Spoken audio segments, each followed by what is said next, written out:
Back to the mess, the unemployment figures. As I said, one thing they showed was that the virus bans come at a terrible cost in jobs. Look at Victoria.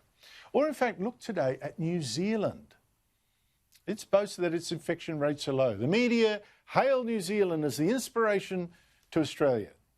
The inspiration that should shame us. But now we see the cost of their lockdown, which was tougher than what most of Australia's had, outside of crazy Victoria, of course. It has just had its worst quarterly growth figures on record, and it's still got the virus, by the way. Its economy went backwards by 12.2%, which is much more than Australia's 7%. Joining me is Australia's top finance guru, Terry McCrann of the Herald Sun. Terry, it's always great to catch up. Today's unemployment figures, the media said, great, good news. What do you say? Well, there's nothing good about these numbers, Andrew. I mean, the only thing that might be good about them is that it's less of a kicking than we would have expected.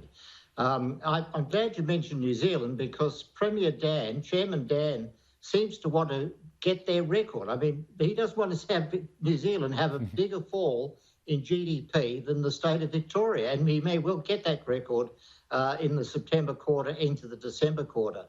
Now, Andrew, the bottom line on these numbers is that we lost, according to the ABS, which are somewhat dodgy figures and generous figures at best, we lost something like 900,000 jobs when we went down, and we've come back about 550,000. That's across Australia.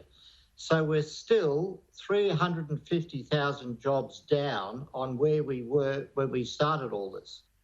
But there are two big buts. That does not include JobKeeper. There are 3 million plus people who are still employed, quote unquote, thanks to JobKeeper. Now, who knows how many hundreds of thousands of those would have actually formally lost their jobs but for JobKeeper. And we're going to find out as JobKeeper starts to wind down at the end of the month, that subsidy gets taken away, employers will have to decide whether they can keep paying those wages and salaries. The second big qualification on these numbers is this is all essentially before Victoria. Before Victoria went into lockdown, the fourth stage, the fourth level, which was in early August, because these numbers only cover up to early August. And Victoria went into lockdown, as you know, the really tough lockdown in early August. So it's what's happened in the month since these figures which will make these figures even worse as we actually get to see them. Look, that is really frightening. And already, even before that, Terry, we already saw Victoria's unemployment go up while New South Wales went way down, which I think shows a really big lesson. That's only, of course, going to get worse now. What is the key thing that our premiers collectively should be doing to get people back to work? Well, I think you've captured it, Andrew. I mean, and we see what's happening in the rest of the world, in Europe and the US, the facing up to the reality that we cannot keep the economy in lockdown, but also people imprisoned in their homes and not allowed to function in a normal functioning society. I mean, when are we going to account that the massive health and mental, both physical and mental health costs that are coming out of this lockdown? And we have to be prepared to open up the economy with the sort of measures that you've been talking about, the social distancing, the continued hygiene, wearing masks in specific contexts, and looking after the elderly, I mean, and people in aged care, but we have to go back to a normally functioning economy. I mean, Victoria is going to stay in this state of home imprisonment through to the end of November. And that's not only hurting Victorians, it's hurting the whole national economy. Other states should be doing their bit sensibly to get rid of these ridiculous border closures. So we have to face up to the two realities. The virus is not going to kill hundreds of thousands of Australians. And secondly, we have to have a functioning economy, or else we really are going to do serious, permanent harm to hundreds of thousands of Australians.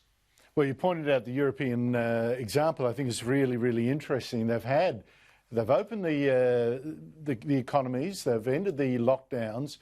Yes, infections have gone up, but deaths have not. Almost certainly, mostly, there's been no rise in deaths. People are getting infected, but they're the young people who recover. And these governments, particularly France, has had a bigger second wave than the first wave, and they're saying, we're not going back out into lockdown. Why haven't we learned from that? Exactly, Andrew. And everybody there here can turn on another TV channel, SBS, and watch the Tour de France every day, where you see thousands of spectators doing what in Victoria would earn them fines, if not imprisonment. Yes. Out there in the open air, congregating. I mean, they are getting back to a normal existence. The bottom line in Victoria is this devastating economic impact, and we're going to see that play out over the next few months, but it's also a very real human cost.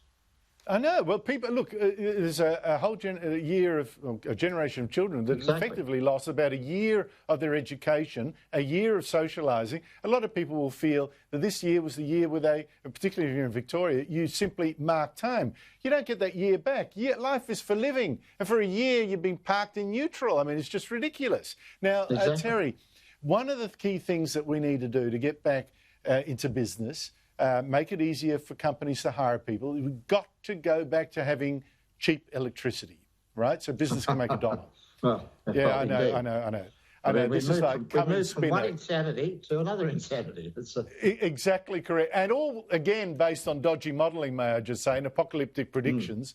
The Prime Minister today did something that on the one hand said, well, look, we're going to move out of cheap coal-fired electricity. That's the past. But on the other hand, he said, by the way, that's enough of this expensive and unreliable wind and solar power. He said it tipped nearly $2 billion more into the Australian Renewable Energy Agency to invest in low-emissions technology, but said, don't bother funding wind and solar. Look also now at carbon capture and hydrogen. Here he is, plus to follow an unhappy Labor leader. Listen.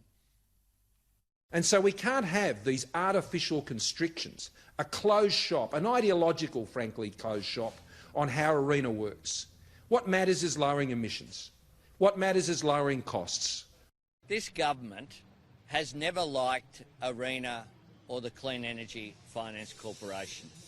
They have tried to abolish it, and now they're trying to emasculate it. The fact is that this government don't support renewables. Terry, did the Prime Minister do the best he could do, given the media hype, all this, and the political realities, to get us out of the global warming madness, to row back a little bit and back to cheaper electricity, or did he not go far enough? Well, I mean, obviously, Andrew, that reality is something that, apparent reality is something that makes it impossible to have sanity in this space. But at the end of the day, unless we have sanity, we're not going to get an outcome which will generate the electricity we need to live in the 21st century, and also to generate it in a way at a cost and reliability and supply, which will actually underwrite the sort of economic activity that we need to get back to some sort of reasonable standard of living, standard of economic activity. We have to embrace one of the three ways to make electricity. That's the only sensible way to do it. It's nuclear, coal, or gas. In my judgment, some combination thereof of the three. He's got this sort of fantasy promise of having a gas-fired power station right in the middle of the richest coalfields in the world. Now, I mean, that sort of captures the sort of living in alternative realities that we are at the moment. I know, it's like, we better quickly organise emergency supplies of Coca-Cola to be flown the other side of the continent, drop on a guy sitting by the side of a reservoir to stop him from drowning, from dying of thirst. I mean, it's just ridiculous. Terry McCrann, thank you so much indeed for your help.